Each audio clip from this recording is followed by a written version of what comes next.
Progres lelang mega proyek pengelolaan sampah energi listrik atau PSEL di Kota Makassar diakui terkesan lamban dan tidak transparan. Hal ini diakui Wali Kota Makassar agar sistem dan tahapan lelang terbuka secara umum, mulai peserta lelang hingga kriteria dan persyaratan yang diinginkan dalam pengelolaan sampah di Makassar. Kepala Dinas Lingkungan Hidup Kota Makassar mengatakan hingga saat ini progres lelang PSEL masih dalam tahap finalisasi, penilaian dan kualifikasi oleh tim panitia pemilihan yang sebelumnya telah dilaporkan ke Wali Kota Makassar terkait aspek dan kriteria kualifikasi dari 8 investor yang telah menyetor dokumen. Bahkan diakui tim panitia telah bekerja secara independen tanpa intervensi dari siapapun. Saat ini masih dalam tahap finalisasi penilaian oleh tim panitia pemilihan.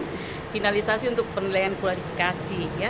Kemarin mereka sudah melapor ke Pak Wali terkait dengan semua kriteria-kriteria yang menjadi aspek penilaian kualifikasi.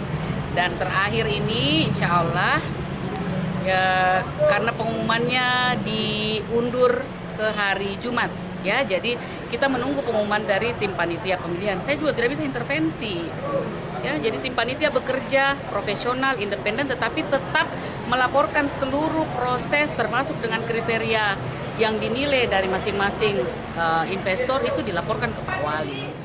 Wali Kota Makassar juga menambahkan pihaknya harus betul-betul mengawasi jalannya lelang mega proyek PSEL Pemkot Makassar. Hal ini diakui karena pihaknya sebagai penanggung jawab proyek tersebut, sehingga semua tahapan aspek dan kriteria wajib diketahui. Hingga akhirnya sejumlah investor kembali bersaing di tahapan beauty contest atau pemaparan sistem kerja PSEL mereka, mulai dari jenis teknologi, serapan tenaga kerja, hingga proses pengelolaan sampah.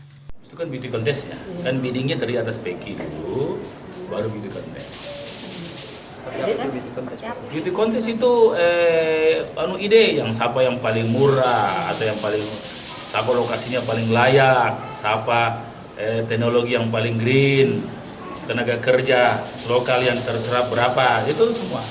Jadi berkompetisi. Ira, Fajar TV dan Fajar Radio melaporkan.